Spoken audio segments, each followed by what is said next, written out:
들으라 부한자들아 라는 제목으로 말씀을 전합니다. 오늘까지 해서 야고보서 강의 12번째 시간을 갖고 있습니다. 하지만 4주 만에 돌아온 시점이지요. 여러 가지 이유로 4주 만에 돌아왔습니다. 그리고 오늘은 야고보서의 마지막 장인 5장의 첫 번째 부분이지요. 이렇게 같이 보는 야고보서 5장의 첫 단락. 오늘 본문 좀 특이한 부분이 있습니다. 왜냐하면 바로 앞단락이었던 4장 13에서 17절은 순회 상인들, 그러니까 1년을 돌아보며 어디 도시에 가서 장사하고 이익을 보리라. 그렇게 주의 뜻을 고려치 않고 살아갔던 이들에 대하여 사도 야고보가 비교적 온건하고도 부드럽게 책망했는 내용이 앞부분이었거든요. 근데 오늘 본문은 서신 전체에서 가장 혹독하고 통렬한 책망이 담겨 있는 본문입니다. 그도 그럴 것이 앞부분에서는 교회 내에서 그렇게 장사하려고 하고 주님 뜻과 상관없이 내 계획 속에 하겠다는 사람들을 교회 내 신자들을 향하여 그러면 안 됩니다. 주님의 뜻을 고려해야 됩니다. 이렇게 말하는 내용이었다면 오늘 본문은 대상이 좀 다릅니다. 야고보 공동체의 멤버 중에 특별히 가난한 일용직 근로자들이 있는데요. 그런 그들을 악덕업주가 되어 그들에게 돈을 착취하여서 배불렸던 비그리스도인, 불신자 오너들을 향한 책망이기 때문에 내용이 아주 혹독합니다. 오늘 보면 첫 부분을 좀 보십시오. 1절에 뭐라고 되어 있습니까? 들으라 부한자들아. 이 부한자들은 크리스찬이 아닙니다. 뒤에 나오는 설명들을 보면 이들에게는 전혀 구원의 소망이 없고 이들에게 하나님의 긍휼을 바라볼 만한 것이 전혀 나타나지 않고 오히려 지옥에 이미 들어간 백성처럼 말하고 있지요. 그래서 이 부한자들은 크리스찬이 아닙니다. 근데 이런 식으로 들으라 라고 하는 이 어투는 앞전에 봤던 4장 13절의 처음 부분과 동일하게 시작하죠. 화면 보시면 들으라 너희 중에 말하기를, 저번에 얘기한 대로 악의 눈이라 그래서 어이 좀 보시오, 어이 좀 들어봐봐, 약간 다소 거친 듯하게 시선을 집중하는 말투입니다. 근데 저는 이 본문을 보며 드는 생각이 있었어요. 뭐냐면 왜 야고보 사도가 교회 내에 보낸 편지에 교회에 있지도 않는 불신자들을 향한 메시지를 담고 있느냐라는 겁니다. 쉽게 말하면 들어야 될 당사자는 불신자로서 교회에 없습니다. 그런데 왜 교회 내에 있는 신자들을 향하여 말하며 불신 악덕 업주 들으라고 말할까요? 여러분, 이게 수사법이라는 것입니다. 도노법이라고 하는데요. 이런 겁니다. 그 자리에 있는 사람들의 유익을 위하여 그 자리에 없는 사람들을 가지고 와서 하는 말입니다. 이른바 영적 타산지석을 삼으라고 하는 수사법이라는 거예요.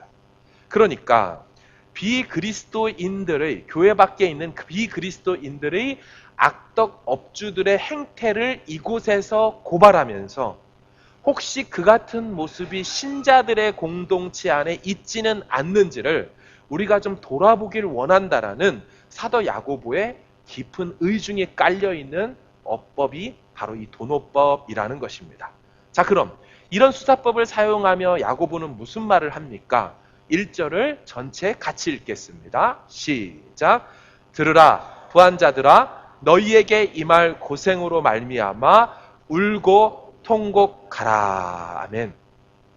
원문에 보면 명령형 2개가 있습니다. 제가 1번, 2번으로 표시한 울어라, 통곡하라. 이 어투가 그냥 좀 울어라, 속 답답하니까 울어라, 이런 투가 아닙니다. 이 말에 나오는 어법은 구약의 예언자들, 선지자들이 심판 문맥에서 했던 단어입니다. 특별히 통곡하라는 올렐 위조라는 단어는 항상 심판 문맥에서 선지자들이 썼던 단어이지요. 그러면 여러분, 저들이 왜 울고 통곡해야 된다고 본문이 말합니까? 노란색 보세요. 너희에게 이 말 무엇 때문에라고요? 고생으로 말미암아. 이 고생이 번역이 부드럽게 돼서 고생이지요. 원래 뜻은 미저리입니다. 미저리. 비참함. 너희가 당할 비탄함. 너희 인생에 이 말 끔찍한 것 때문에 울어라, 통곡해라 라고 한다는 것입니다. 게다가 임할이라는 미래형을 갖고 있죠. 여러분, 부자들은 이 땅에서 그런 고통을 안 당할 수 있습니다. 돈 있고 다 있는데 무슨 인생 가운데 고통이 있겠습니까? 지금 이 본문은 지금 이 땅에서의 고생을 얘기하는 것이 아닙니다. 미래적으로, 그러니까 하나님의 심판하시는 그 날에 겪게 될 그들 인생의 끔찍함을 생각하며 울어라, 통곡해라 라고 말하는 것입니다. 여러분, 차라리 이 같은 고생이 이 땅에서만 있으면 나을지도 모릅니다. 끝이 있으니까요. 한정적이고 유한하니까요. 하지만 이들에게 임할 비참함은 어떻게 해요? 오실 하나님의 나라, 그 영원한 나라에서 천국을 가지 못하고 지옥으로 가기 때문에 영원한 고통이 되잖아요. 그래서 지금 그거 바라보며 너희들은 울어야 된다. 너희들은 통곡해야 된다. 그렇게 말하는 것이죠. 근데 여러분, 원래 부자가 이렇게 지옥 가는 자입니까? 원래 부자 돈 있으면 불의한 자가 되는 겁니까? 돈 많은 게 왜 죄입니까? 아닙니다. 하지만 성경의 역사를 쭉 보다 보면 성경에 나타난 부자들은 자신들에게 있는 그 부를 어떻게 율법에 의하여 써야 되는 것을 알고 있음에도 불구하고 그렇게 사용하지 않습니다. 가난한 자들을 향하여 부자들은 마땅히 해야 될 율법적 의무가 있었지만 순종하지 않았다는 거예요. 그래서 성경 역사 속에 보면 부자들은 늘 불의한 자, 부정적으로만 그려지는 경우가 있지요. 예수님이 하셨던 이 말씀 많이 들으셔서 아실 겁니다. 마태복음 19장을 좀 보십시오. 제가 읽겠습니다. 예수께서 제자들에게 이르시되 내가 진실로 너희에게 이르노니 부자는 천국에 들어가기가 어려우니라. 못 간다고 하지 않습니다. 어렵다라고 말하죠. 그 다음 구절, 다시 너희에게 말하노니 낙타가 바늘귀로 들어가는 게 부자가 하나님 나라 들어가는 것보다 쉽다. 아주 부자에 대해서 부정적으로 예수님 말씀하시지요. 이것이 끝이 아닙니다. 누가복음 6장으로 가보십시오. 같이 읽어볼까요? 24, 25절 시작. 그러나 화 있을진저 너희 부요한 자여, 화 있을진저 너희 지금 배부른 자여. 아멘. 여러분, 부유하고 배부른 자를 향하여 성경은 긍정적으로 그리질 않습니다. 그들이 하나님 앞에서 올바르게 살지 못하기 때문이죠. 그럼 오늘 본문에 있는 부자는 왜 정죄를 당하는 걸까요? 여러분, 부 자체 때문이 아니고요. 그 가지고 있는 부의 오용, 남용, 잘못된 사용 때문에 그렇습니다. 여러분, 야고보 사도가 이 부자들이 갖고 있을 것 같은 세 가지 종류의 소유물을 끄집어내서 이렇게 그 부분에 대하여 설명하는데요. 오늘 2절과 3절 같이 화면으로 읽습니다. 시작. 너희 재물은 썩었고 너희 옷은 좀 먹었으며 너희 금과 은은 녹이 슬었으니 너희에게 증거가 되며 불같이 너희 살을 먹으리라. 너희가 말세에 재물을 쌓았도다. 아멘. 대표적인 세 가지 소유물 뭐가 등장합니까? 1번에 재물, 두 번째 옷, 세 번째 금과 은. 이 재물로 번역한 플루토스라는 단어는 당시 농경사회이다 보니까 곡식과 곡물로 이해되었습니다. 여러분, 지금 말씀한 같이 이 세 가지 부자의 소유물에 대하여 성경이 뭐라고 얘기를 합니까? 재물이 어떻대요? 썩었고, 옷은 좀 먹었고, 금과 은은 녹이 슬었다라고 말합니다. 여러분, 실제로 부자의 소유물인 이것들이 썩었고 좀 먹었고 녹슬었습니까? 그렇지 않죠. 그런데 성경은 이것들에 대하여 이미 그런 것처럼 말합니다. 이것은 부자들이 갖고 있는 소유물들의 영적인 현실을 보여주는 겁니다. 너희들이 갖고 있는 그거 너희들에게 유익처럼 보이지만 하나님 보시기에 무가치한 거야. 하나님 보시기에 그건 이미 썩어진 거나 다름없어. 이런 투로 말하는 겁니다. 또 한 가지, 야고보 사도가 말하는 이 동사의 표현에 주목해야 합니다. 썩었고, 좀 먹었고, 녹슬 얻다. 여러분 모두 다 완료 시제를 쓰는데 성경은 보통 현재 시제와 에오리스트라고 하는 과거, 부정과거 시제를 씁니다. 우리끼리 하는 말, 갔다, 왔어, 봤어? 이거 단순한 표현이지만 저자가 의도를 갖고 쓸 때는 내가 쭉 지켜봤다라고 말할 때는 완료 시제를 쓰는 거예요. 과거로부터 지금까지 봐왔다. 그 중에서도 이 과정을 설명하는 것이 또 다르고요. 지금의 그 결과에 이르렀다라고 말하는 완료 시제가 또 다릅니다.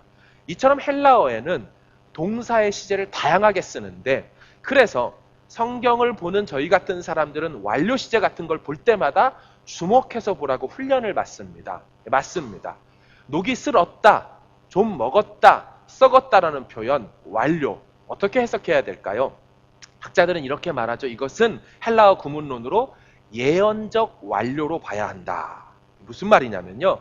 이 재물들이 미래에 임하게 될 심판과 종말의 날에 결국 다 썩어 없어질 것이고 존머가 없어질 것이고 다 녹슬어 없어질 것이니 분명하니 아직 일어나지는 않았지만 저자는 이미 그럴 것이 뻔하니 현재의 그런 것처럼 말하고 있는 그런 화법이라는 것이죠. 그러니까 실제는 아니지만 미래에 그럴 테니 지금 표현을 이미 그렇게 표현한다라는 것이죠.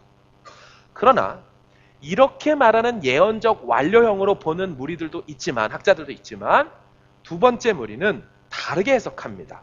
이건 미래 예언적 완료로 보면 안 된다. 현재 완료로 봐야 한다라는 것입니다. 그러니까 무슨 말이냐면요. 사도 야고보는 미래에 그렇게 될 것으로 보고 현재 말한 게 아니고 지금 이미 현재 해도 그 재물과 옷과 금과 은은 썩었고 좀먹었고 녹슬었다. 저는 이 두 번째 해석이 맞다고 생각합니다. 그럼 잘 보십시오. 그 부자들이 갖고 있는 재물과 옷은 이미 썩었고 좀먹었습니다. 왜냐면요. 그 옷들은 사놓기만 해놓고 실제로 사용되고 있지 못하고 있기 때문입니다. 그들의 곡식 창고 크게 져놔서 수많은 재물과 곡물들을 비축해 놨지만 사용하지 않아서 지금 벌써 썩어가고 있기 때문입니다. 의미 있고 가치 있게 사용하지 못하기 때문에 나중에 파고 들여다보면 냄새가 나는 그런 일들이 있다는 거죠. 현재에도 그 재물은 영적인 유익을 주지 못하고 있기 때문에 앞으로도 그럴 것이고 그래서 지금 썩었다라고 말하는 게 맞다라는 현재 완료로 봐야 된다는 거죠. 여러분 사도 야고보의 말이 딱 맞지 않습니까? 오늘날 부자들을 좀 보십시오. 그들은 돈과 재물, 옷을 그냥 집에 드레스룸이죠. 옷방을 크게 만들어 놓고 사다 놓고 입지도 않습니다. 끼지도 않고요. 신지도 않습니다. 나중에는 자기가 사놨는지도 기억하지 못합니다. 찾다 보면 이게 있었네? 나중에 보면 곰팡이가 서려 있는 것도 때로 발견합니다. 그들의 가방, 수많은 가방들, 그들이 신겠다고 사는 수많은 신발들, 귀금속과 장신구들, 사치와 방탕으로 구매만 해놓고 그 옷방에서, 그 신발장에서 지금 썩어가고 있습니다. 그 재물과 돈은 땅과 건물과 은행, 혹은 요즘에는 한국에 보면 집안에 금고를 사다 놓지요. 개인 금고를 해놓고 거기다 앉혀놓고 썩어가고 있다는 거예요. 그래서 지금 야고보 사도가 현재적 완료로 표현하는 겁니다. 지금 이미 니네 창고에서 썩고 있다. 이게 현실이다. 미래도 그렇지만 지금도 그렇다. 여러분 일찍이 예수님께서는 재물 사용에 대하여 이런 가르침을 주셨죠. 썩지 않는 재물을 보관할 수 있는 방법 이미 말씀하셨죠. 누가복음 12장 화면으로 같이 읽습니다. 시작. 너희 소유를 팔아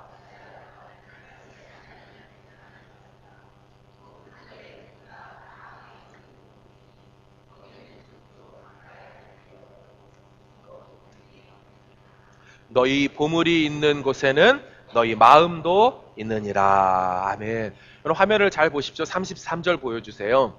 예수님이 재물 저장하는 방식을 알려주십니다. 재물은 창고에 넣는 것이 아니야. 재물은 하늘 창고에 넣는 거야. 하늘 창고에는 특징이 있는데 거기는 도둑이 올 수가 없고 거기는 존벌레가 기생하는 법이 없어.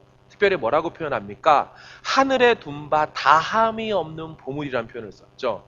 다함이 없는 보물이란 뜻이 뭘까요? 원문을 찾아보니까 영원한, 없어지지 않는 이란 첫 번째 뜻을 갖고 있습니다. 두 번째는 decrease, 감소되거나 줄어들지 않는 보물이라는 거예요. 주식으로 투자하거나 그것을 창고에 은행에 넣어놓으면 이자율이 떨어지고 뭐가 되면서 달라지는 일들, 하늘 창고에서는 발생하지 않는다라는 거. 영원히 없어지지 않고 영원한 것. 여러분, 우리가 다생을 마감할 때 재물을 가져가는 사람이 어디 있습니까? 다 아시는 것처럼 수위에는 주머니를 만들지 않잖아요. 왜 그렇습니까? 인생이 빈손으로 와서 빈손으로 가는 것을 상징적으로 보여주는 것이죠. 아무리 노닷돈을 넣는다 할지라도 그건 땅속에 묻혀 있을 뿐이지 가지고 갈 수 있는 사람은 인생 중에 없습니다. 그것을 아시는 예수께서 뭐라고 하시는 거예요? 하늘 창고에 저장해 놓는 지혜가 있기를 바란다 하며 이 말씀을 주시는 거죠. 어릴 적에 보면 저희 어머니는 늘 하늘 창고에 쌓아야 된다라는 말씀을 하셨습니다. 그래서 제가 우연히 지나가다 보면 성미라 그래서 그 쌀자루에서 뭐를 퍼가지고 그 비닐봉지에 담더라고요. 검은 비닐봉지에. 어머니 뭐 하는 거예요? 아니 밥솥에다 담아가지고 밥을 해야지요. 아니야, 이건 하나님께 드리는 거야. 아니 하나님이 먹지도 못하는데 왜 그럽니까? 알고 보니까 그게 구제용 쌀이었어요. 그것을 퍼서 다른 사람에게 교회에다 줄이면 그걸 가지고 목회자들에게도 드리기도 하고 구제받으러 오는 사람들에게 드렸던 전통. 어머니는 그걸 하늘 창고에 쌓아놓는다고 생각을 했죠. 헌금을 한 장을 하더라도 10,000원짜리 한 장을 하더라도 그것을 가장 좋은 것을 모아서 일부러 면 다 맞춰가지고 그렇게 하나님 앞에 드렸죠. 그러면서 하시는 말씀, 이게 하늘 창고에 드리는 거야. 그렇게 하나님께 드리면 하나도 하나님께는 공짜가 없더라. 내게 받거나 니대에 받거나 후손에 받거나 아니면 하나님 앞에 갔을 때 하나님께서 칭찬해 주실 거야. 이렇게 저를 교육하셨던 것이 기억납니다.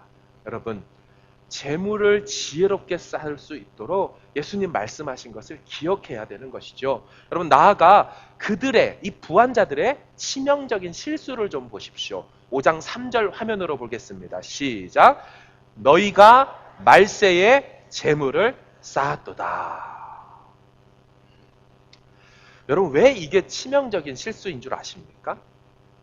왜냐하면 재물이 썩었고 좀먹었고 녹슬어버린 걸, 그래서 가져갈 수도 없고 더 받자 이미 썩었다고 말하는 이거를 열심히 쌓고 있으니, 쓰레기를 비축하고 있으니 이것처럼 허망한 일이 없습니까? 어디 있겠습니까? 또 한 가지는 화면에 보시면 언제 재물을 쌓았다고 말합니까? 말세, 세상 마지막 날에. 여러분, 이 세상 마지막 날, 말세라는 단어를 들을 때 우리는 이럴 때 쓰지요. 아유, 봐봐. 세상이 말세야. 아이고, 말세가 됐다고. 마치 말세가 오지 않았는데 이제 저 상황을 보니 말세가 온 것처럼 약간 미래지향적으로 임박할 상황처럼 지금은 아닌 그런 투로 말하는 경향이 우리가 있습니다.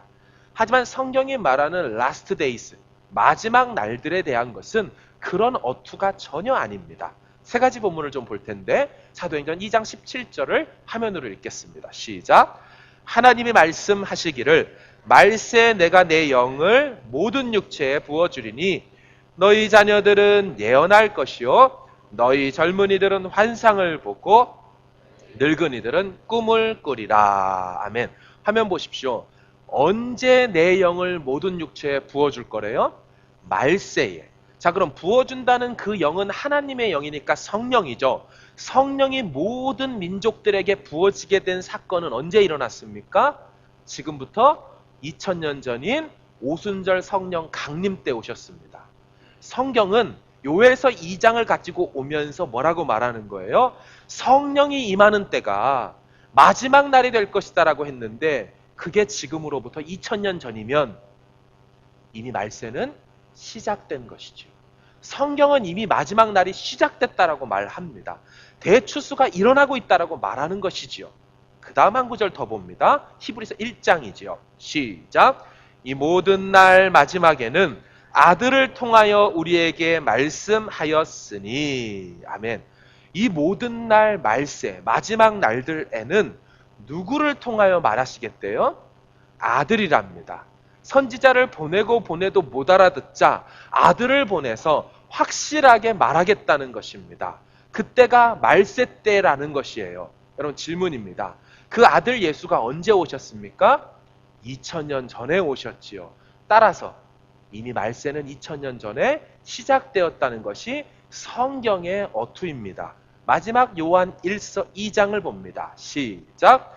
아이들아, 지금은 마지막 때라. 적 그리스도가 오리라는 말을 너희가 들은 것과 같이. 아멘. 요한 1서, 사도 요한의 서신이죠. 사도 요한이 지금이 어느 때라고 말합니까? 말세라고 말합니다. 사도 요한의 시간 개념, 하나님 나라의 역사의 시간, 구속사의 시간 개념에 있어서는 그가 살았던 2000년 전이 말세였습니다. 생각해 보십시오. 2000년 전이 말세면 지금은 얼마나 더 마지막 날에 가까이 왔겠습니까? 이미 말세가 시작된 지 2000년이 지났으니 더욱 이 시대는 말세인 것입니다. 문제가 무엇입니까? 그 부한자들이 이 말세에 가져갈 수도 없고 자기의 영혼을 구원해 줄 수도 없고 지켜줄 수도 없는 재물을 쌓아놨다는 것입니다. 아마 그들은 이렇게 생각하며 쌓아놨겠죠. 내 인생의 마지막을 위해 내가 재물을 쌓아놨다는데 그게 무엇이 잘못된 것이라고 말할 수 있었을 것입니다. 무슨 말입니까? 이들은 본인들의 은퇴 이유를 생각했다는 것입니다. 내 인생의 말년을 위하여 이 재물을 쌓아놓았다. 뭐가 문제입니까? 이들은 인생 말년인 은퇴 이유만 생각했지 진짜 마지막 날을 생각하지 못했다는 것이죠. 여러분, 진짜 마지막 날이 무엇이고 언제입니까? 심판의 날. 그리스도가 다시 오셔서 모든 태어나고 태어났던 민족들이 다 하나님의 백보자 심판 앞에 나와서 한 사람 한 사람마다 자기가 행한 일을 직고하며 그 하나님 앞에서 심판받는 그 진짜 마지막 날에 그 재물을 어떻게 썼냐고 물으시는 그분의 질문 앞에 내가 너에게 능을 줬고 내가 너에게 환경 주고 내가 너에게 그 기회를 줘서 그 재물을 얻게 했는데 넌 그 재물 갖고 무엇하다 왔냐라고 할 때 그들은 그런 날이 올 거라고 생각지도 못했다는 것이죠. 선한 청지기 입장을 가지고 맡겨주신 재물을 주신 분의 뜻에 따라 살아야 된다는 것, 그래서 재물의 매니저가 된다는 것을 까맣게 잊고 그들은 인생의 말년만 생각하며 자신을 위하여 재물을 쌓았다는 것이 그들이 울고 통곡해야 될 이유라고 야고보 사도가 말하는 겁니다. 특별히 여러분 3절을 보시면 더 표현이 신랄합니다. 금과 음에 대하여 같이 3절을 봅니다. 시작. 너희 금과 은은 녹이 슬었으니 이 녹이 너희에게 증거가 되며 불같이 너희 살을 먹으리라. 아멘. 여러분, 저 말씀은 좀 당혹스러운 표현이죠. 첫 번째, 실제 금과 은은 녹슬지 않습니다. 금과 은은 변색이 될 뿐이지 산화되거나 녹슬지 않습니다. 하지만 이것 또한 야고보의 수사법입니다. 일부러 문맥 속에 부조화되는 말씀을 넣어서 쭉 따라 읽는 사람들, 쭉 따라 듣는 사람들로 하여금 어라 하고 이상함을 느껴 더욱 주목하게 하여 강조하고 싶은 메시지를 부각시키는 수사법인 거죠. 여러분, 녹슬다라고 말하는 이 녹, 헬라어 이오스라는 단어입니다. 이 단어가 참 재밌어요. 왜 그러냐면 이 이오스라는 단어는 문맥에 따라 녹으로도 번역되지만 독으로도 번역되기 때문입니다. 야고보서에 이 똑같은 단어가 독으로 번역된 거를 같이 볼 텐데 3장 8절 화면으로 읽습니다. 시작. 혀는 능히 길들일 사람이 없나니 쉬지 아니하는 악이요 죽이는 독이 가득한 것이라. 아멘. 같은 단어가 금과 은으로 나오니까 녹으로 번역되지만 혀에 죽이는 해악을 얘기할 때는 독으로 번역됐다라는 것이죠. 이 단어가 이오스가요, 금속에 대해서는 녹이지만 그것이 사람들에게 미치는 안 좋은 영향에 대해서 말할 땐 독이 되었다는 거예요. 그래서 어떻게 된다는 겁니까? 그 녹이 불같이 너희 살을 먹게 될 거라. 지옥에서 받게 될 벌을 연상시키는 불 같다는 이 표현을 쓰고 있다는 것이에요. 질문합니다. 불같이 너희 살을 먹게 되는 그 주체가 누구라고 말합니까? 뭐가 내 살을 파먹는다고 말합니까? 여러분 다시 보여주실까요? 5장 3절. 예, 그거 있죠? 노란색으로 돼 있죠. 뭐라고 돼 있어요? 이 녹이 불같이 너희 살을 먹으리라. 이 먹으리라라는 SCO라는 헬라어 단어에 갖고 있는 주어를 보면 3인칭 단수로서 이오스라는 이거를 주어로 취하고 있습니다. 그러니까 너가 좋아가지고 품에 안고 킵해놨던 은과 금, 사람 죽어가고 어렵고 하나님 나라와 그분을 위하여 써야 될 그 음과 음을 네가 부정으로 축제한 다음에 있던 그 금과 은에 뭐가 쓸어요? 녹이 쓸어서 이 녹이 심판날에 뭐 하게 될 거래요? 네 살을 갉아먹고 살라먹는 독이 될 거라는 수사법으로 말하고 있죠. 얼마나 끔찍합니까? 저는 사실 재물에 대하여 이렇게까지 부정적으로 그리는 본문을 성경에서 본 적이 없습니다. 말씀을 묵상하고 연구하면서 끔찍하다라고 여겨질 만큼 그 내용 시각적인 효과가 강하지요. 여러분, 왜 이렇게 통렬한 비판을 야고보 사도가 이렇게 해대고 있을까요? 그 이유가 4절부터 시작되는 야고보의 두 번째 고발 때문이지요. 우리 5장 4절 같이 봅니다. 시작. 보라, 너희 밭에서 추수한 품꾼에게 주지 아니한 삭시 소리 지르며 그 추수한 자의 우는 소리가 만군의 귀에 들렸느니라. 아멘. 여러분 무슨 말입니까? 그 부자들이요, 어떻게 부자 됐다고 말하는 것 같습니까? 본문에 보면 너희 밭에서 추수한 품꾼에게 떼어먹고 주지 아니한 그 삭 때문에 이 사람들이 부자 된 거예요. 일용직 노동자들의 품삯을 갈취하여서 싸그리 깡그리 모아서 자기 집 창고에 넣어놓고 자기 금은 가락지로 만들어서 끼고 다니니 그래서 부자가 됐다는 거예요. 여러분 당시 성전이 헤롯이 지은 성전이 무너지는 AD 70년 이전의 상황이 이렇습니다. 그때는 소수의 매우 부유한 지주들이 땅을 독점하여 사들이는 때가 있었다라고 합니다. 지금 이 상황이 그런 상황입니다. 그 결과 일반 농부들은 자신들이 먹고 살았던 그 조그만 토지, 소규모 경작지들을 그 지주들에게 빼앗기게 되고 그들은 그 빼앗긴 자기 땅의 소장농으로 들어가 그렇게 일용직으로 일하게 되는 것이죠.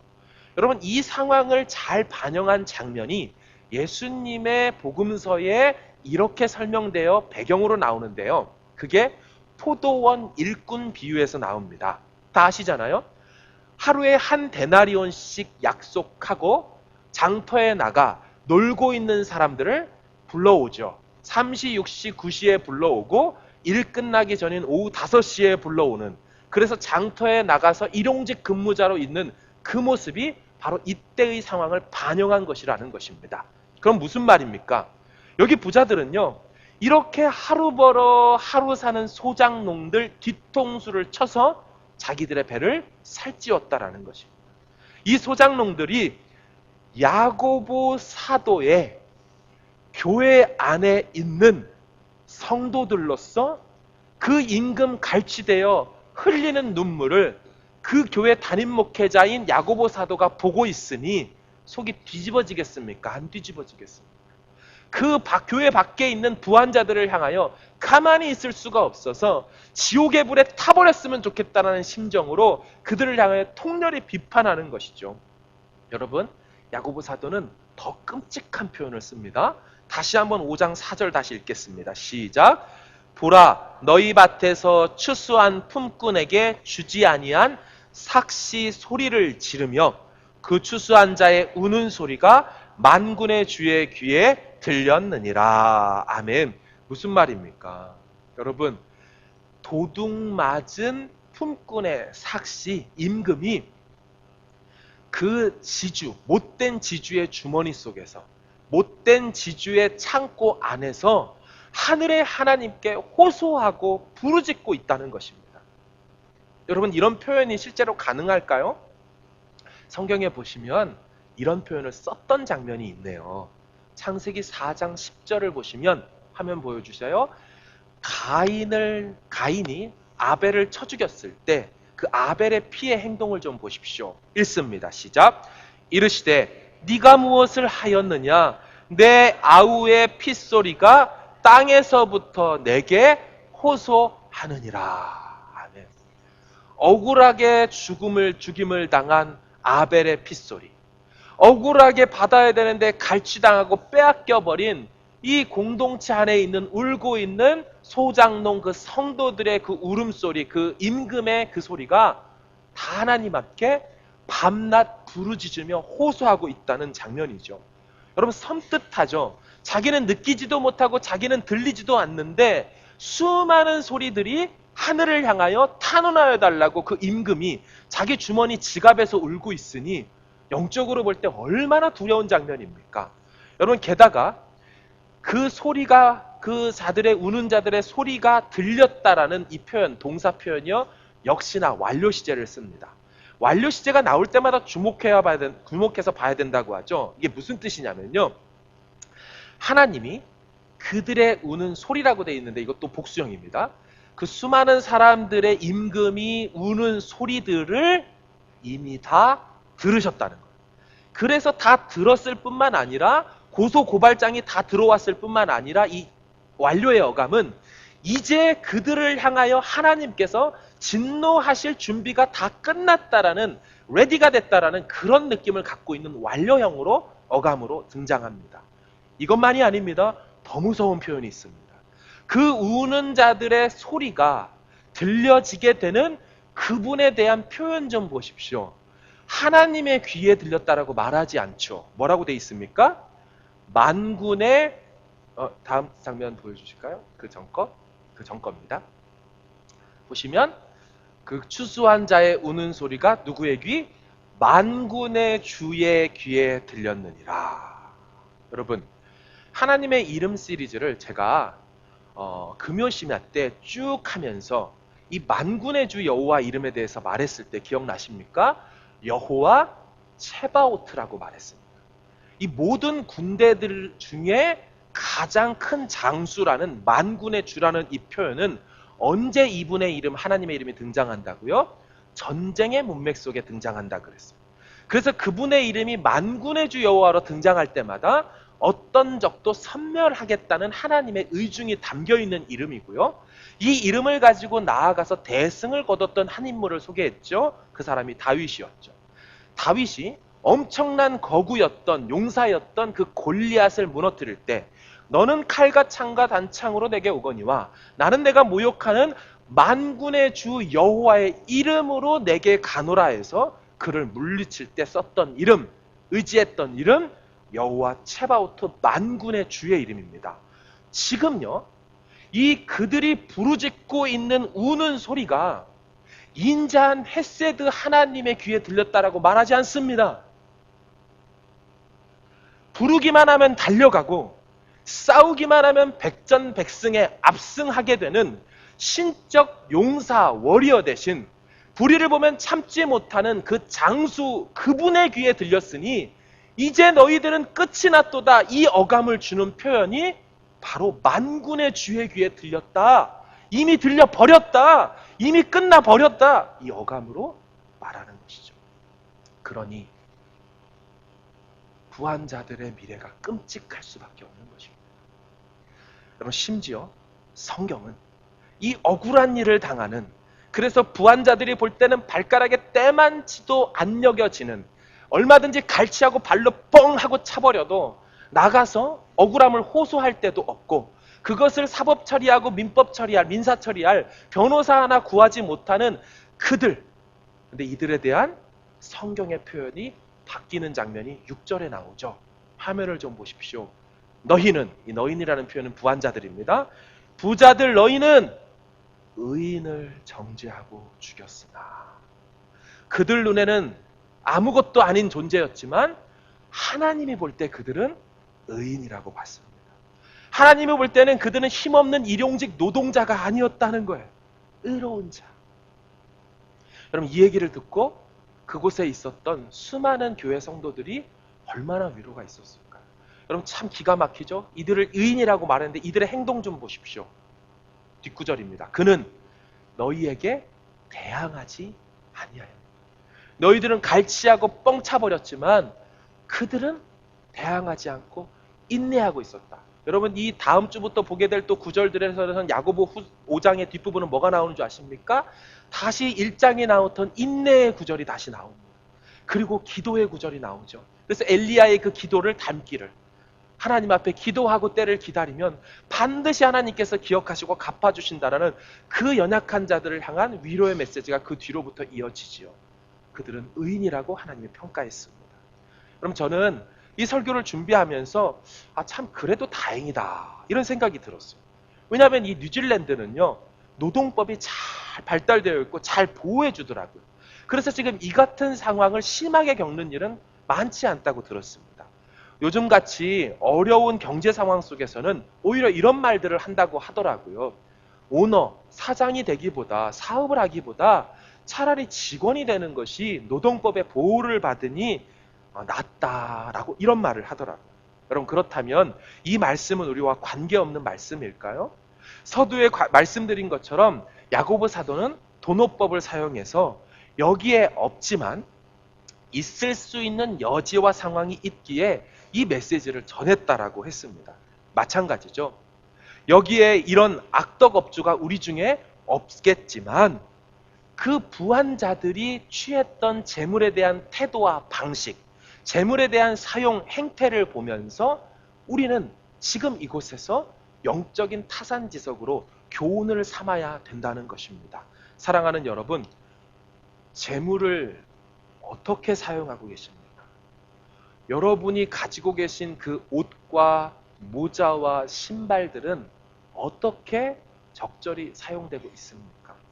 은과 금으로 대변되는 귀중품들이 어떤 방식으로 쓰여지고 있습니까? 오늘 본문은요, 오해하지 마십시오. 저축을 하지 말라는 내용이 아닙니다. 저축은 권장할 만한 것입니다. 오늘 말씀은 비축과 혹은 축제의 위험을 얘기하는 겁니다. 화면을 보여주십시오. 여러분 저축과 부정축제라고 말하죠. 축제는 전혀 다른 단어입니다. 저축은 이런 것이죠. 돈을 버는 이유가 타인의 필요에 민감하게 반응하기 위하여 지금 내 수중에 돈이 있어야 된다고 생각하는 것이죠. 또 맡기신 재물에 대하여 선한 청지기로 살아가려고 지금 내 수중에 돈이 필요하다고 생각하는 것이죠. 그들은요, 하나님께서 때때로 자신을 통하여 가난하고 어려운 사람을 도우라고 말씀하신다는 의식 속에 살아가는 자들입니다. 또한 내일을 위해 책임 있는 준비자로 살길 원하고 충동적이게 소비 생활하는 것이 아니라 지혜롭게 이 돈을 어떻게 써야 될지 고민하는 자들이 돈을 모으는 방식을 저축이라고 말합니다. 하지만 축제를 일삼는 사람들의 생각은 다릅니다. 그들은 수중에 있는 돈과 지갑의 돈과 통장의 잔고를 보고 혹은 내가 살고 있는 이 집의 시가를 바라보며 땅에 속한 안정감을 취하려고 모읍니다. 하나님으로부터 그래서 독립하려는 경향이 있지요. 돈이 좀 벌리고 사업이 잘 되면 자연스럽게 교회를 떠나게 됩니다. 다른 사람보다 내가 더 돈이 많고 더 그러니 내가 그들보다 우위에 있다라는 그릇된 자의식을 갖지요. 내가 얻은 것은 내 유익만을 위한 거라고 생각하고요. 무책임하게 오늘에만 충실하게 탐닉합니다. 충동적인 소비 생활을 하며 내 돈 갖고 내가 쓰겠다는 데에 태도를 취하는 것. 그게 축제의 삶을 사는 것이죠. 도전합니다. 우리 모두는 저축하는 사람입니까? 축제하는 사람입니까? 칼빈은 이 본문을 주석하면서 이런 말을 했습니다. 하나님은 녹슬 나고 금을 주시고 좀 먹으라고 옷을 주시지 않았다. 반대로 인간의 삶을 도우라고 이런 것들을 마련해 주셨다. 마지막 말씀을 드리며 우리 자신을 점검하기를 원합니다. 마태복음 6장에 예수님이 하신 말씀인데요. 같이 보실까요? 시작.